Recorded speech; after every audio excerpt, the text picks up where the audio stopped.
Les données ont été collectées à l'aide d'un questionnaire dont l'analyse, la saisie et l'analyse a été faite par le logiciel EPIC-Info qui nous a permis à obtenir des résultats qui ont été répartis comme suit. Les caractéristiques socio-démographiques des patients, et cette première figure nous indique que 39,9% de nos patients provenaient de Luanda. Le tableau 1 indiquant la répartition des patients selon l'âge nous indique que 63% de nos patients avaient un âge supérieur à 5 ans. Le tableau 2 indiquant la répartition des patients selon le sexe nous indique que 52,5% de nos patients étaient de sexe féminin majoritaire. Monsieur le Président, par rapport à ces tableaux ci-dessus, Traoré a effectué une étude dans l'hôpital Gabriel Touré qui a trouvé un taux de 54,7% de sexe féminin également. Monsieur le Président, dans le résultat, nous avons également obtenu que 97,2% de nos patients n'ont pas bénéficié d'une prise de poids. Et cela peut être expliqué du fait que dans les registres ne comportaient pas une classe réservée au poids. Quant au type de paludisme diagnostiqué pendant notre période d'étude, 82,9% de paludisme simple ont été enregistrés contre 17,1% de paludisme grave, comme nous indique la figure 2. Par rapport à la méthode de diagnostic utilisée, Monsieur le Président, ce tableau nous indique que la méthode clinique a été majoritairement utilisée pour diagnostiquer les cas simples et graves avec des taux respectifs 95,2 et 92,2. Quant à la méthode biologique, à savoir la TDR et puis la goutte épaisse, cette utilisation a été beaucoup plus limitée. Le résultat sur l'utilisation de la microscopie, comme vous venez de voir tout de suite sur le tableau précédent, peut s'expliquer par le fait qu'aucun de ces CSCOM ne disposait d'un laboratoire biomédical.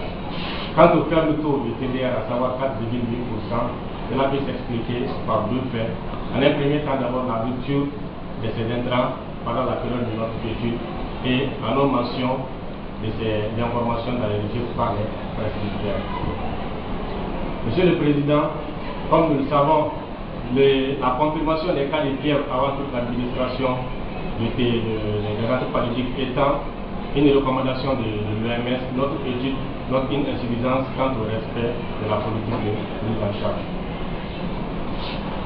Par rapport au traitement donné au cas de paludisme diagnostiqué, Monsieur le Président, nous avons enregistré 52% des cas de paludisme simple traités par les CTA et 81% des cas de paludisme grave traités par la chimie injectable. Toujours par rapport au traitement donné au cas de paludisme diagnostiqué, Monsieur le Président, 67,3% de cas simples de paludisme ont été traités par les CTA chez les enfants de moins de 5 ans.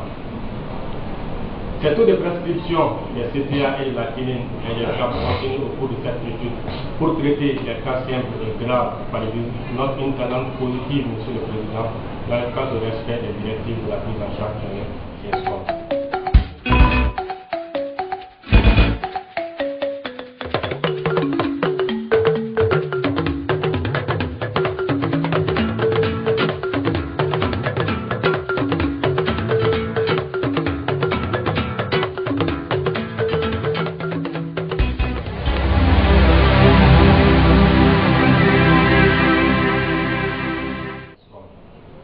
Monsieur le Président, nous disons en conclusion que si de nombreux cas de paludisme simple ont été traités par les CPA et la plupart des cas graves par la quinine injectable, on note également que 95% n'ont pas reçu une confirmation biologique avant l'administration du traitement. Bien que des efforts restent encore à faire par les prestataires, il est à préciser que la prise en charge des cas de paludisme est une réalité dans les CSCOM du district sanitaire de Douarzan. Cependant, la rupture fréquente, souvent prolongée au niveau des CSCOM, constitue un handicap majeur pour la mise en œuvre des directives de prise en charge. C'est pour cela, Monsieur le Président, nous avons formulé des recommandations suivantes. D'abord, à la Direction régionale de la santé de Mopti, de rendre disponible des stocks suffisants des produits antipaludiques au niveau du CCRF de Douarzan. Et quant au CCRF de Douarzan, d'assurer la disponibilité des antipaludiques ainsi que leur utilisation adéquate dans ces différents CSCOM. Aux prescripteurs de confirmer tout cas de fièvre par les TDR ou la goutte épaisse avant le traitement. et de préférer la prescription des CTA par rapport au traitement par bolothérapie. Je vous remercie, monsieur le président. Merci, monsieur Togoba. Donc, à présent,